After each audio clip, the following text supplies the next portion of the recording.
If you think you remember Final Fantasy VII pretty well, that's just proof that you don't remember it at all, because that game didn't make any sense, even when you were playing it. Fortunately, a franchise player is here for you. Preposterous, you scream. I understand that game completely. But I'm ready for your nerd speak, for I speak the same tongue, and I have just played a ton of Final Fantasy VII. It is crazy. Exhibit A, Cloud. Cloud is a first-class soldier, an all-around strong, silent type with an epic case of bedhead and a sword to match. Except his entire identity is like a Scooby-Doo lie, dreamed up who knows where or why. We thought he was a super badass soldier at Nibelheim, but then Sephiroth is like, dude, your whole life is a lie. And Cloud is like, is it true? Am I not really a badass?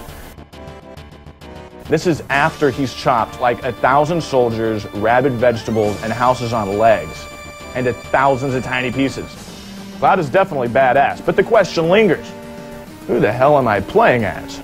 Well, if you search the Shinra Mansion towards the end of Final Fantasy VII, you'll stumble upon a cutscene where he and another guy are like fish in a tank until they break out, hitchhike, and then the other guy suddenly gets shot to death. His name's Zack, but that's all you know. Who the hell is Zack? That's the genius of Final Fantasy VII. The game answers questions with crazier questions. Compared to Sephiroth, though, Cloud is like a rational, fittingly square dude. Sephiroth starts off pretty normal. He's a well-adjusted guy with a giant named sword, and then he finds out his mother is a star-traveling zombie space hag who spreads death, misery, pain, and other status ailments across planets. He flips out a little, burns some things, decides he wants to destroy the world, but hey, who hasn't? That's the thing about destroying the world, though. Where to start? Why not with a meteor? Worked on the dinosaurs. That's totally rational. That makes sense. However, Sephiroth takes this normal plan and fantasy-sizes it. After the meteor hits, he's gonna stand in the gash and soak up the spaghetti-like life stream that's gonna flow like blood into the wound, attempting to heal the world. But Sephiroth's gonna like take it all in, and this would allow him to possess the world like the devil does to little girls. But that didn't work for some reason.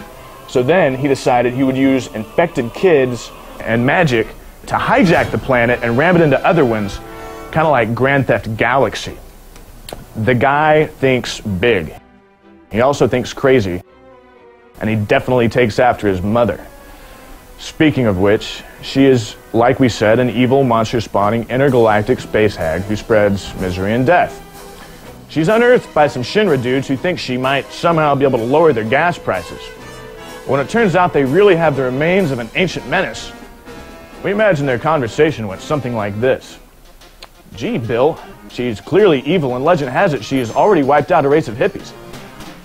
Or you think what I'm thinking, buddy? Let's inject her genes into some babies.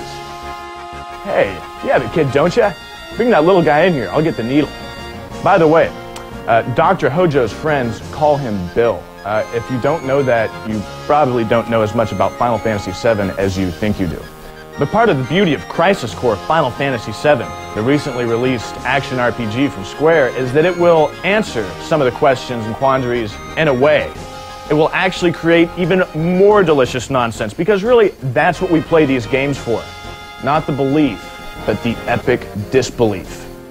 And we've only touched the tip of the iceberg here on Franchise Player, because there's tons more. And if you're crazy for more steampunk madness, you should definitely check out the other Final Fantasy games, movies, and even short stories. There's Dirge of Cerberus, Final Fantasy VII, starring the vampire, Vincent Valentine.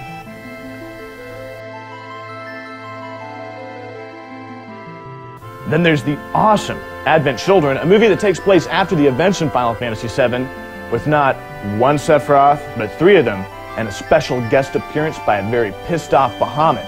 Not to mention Tifa, Yuffie, Barrett, Sid, Red, Kate Sith, Vincent, Eris, and Zack.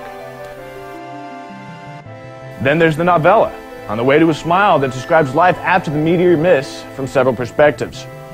There's a serialized cell phone game in Japan only, called The 4 Crisis Final Fantasy VII, that has you playing as Turks, and it's pretty cool. And of course, if you can find a copy, we're sure you'll be in the mood to revisit Final Fantasy VII after Crisis Core. Call it a hunch. But even if you can't find a copy now, you may not have much trouble finding one in the future.